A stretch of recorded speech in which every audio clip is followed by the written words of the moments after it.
ఈ రాయే కరెక్ట్ అని కాదు ఈ రోజు ఉన్న సందర్భం. ఎందుకంటే రేపు ఉన్న పద్ధతిలో ఇది మారిపోతుంది మళ్ళా. రేపు డిజిటల్ సర్వే వస్తే ఈ రాళ్ళు ఎక్కడ ఉండవు.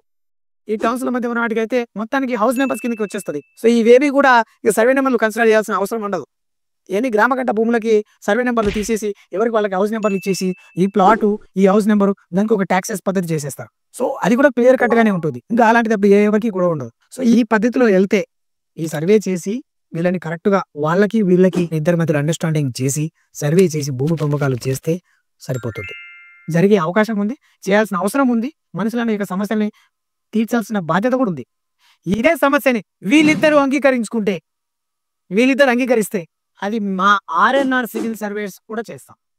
అందరికీ న్యాయం చేయడానికి ఈ ప్రభుత్వ వ్యవస్థలో తక్కువ టైం ఉంది, తక్కువ స్టాఫ్ ఉన్నారు. ఎందుకంటే వీళ్ళు డ్యూటీ టైమ్ టు టైమ్ చేస్తారు.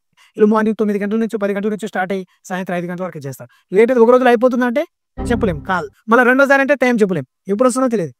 మీకు వాళ్ళ బిజీ షెడ్యూల్ అట్లాంటిది. ఇలాంటి సందర్భంలో మేము మీకు కరెక్ట్‌గా ఆళ్ళు చూపిస్తూ, కరెక్ట్ పాయింట్ పెట్టిస్తూ, వాళ్ళ యొక్క మ్యాప్‌లు ఇస్తూ, ఫ్యూచర్‌కు సంబంధించిన మంచి ఐడియాలు ఇస్తూ, వాళ్ళకి ఏది న్యాయమో అది న్యాయం చేసిస్తాం.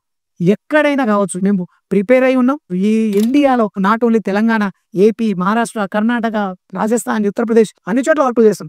సో ఎక్కడైనా కావచ్చు అలాంటి సమస్యని మేము తీర్చడానికి రెడీగా ఉన్నామన్నమాట.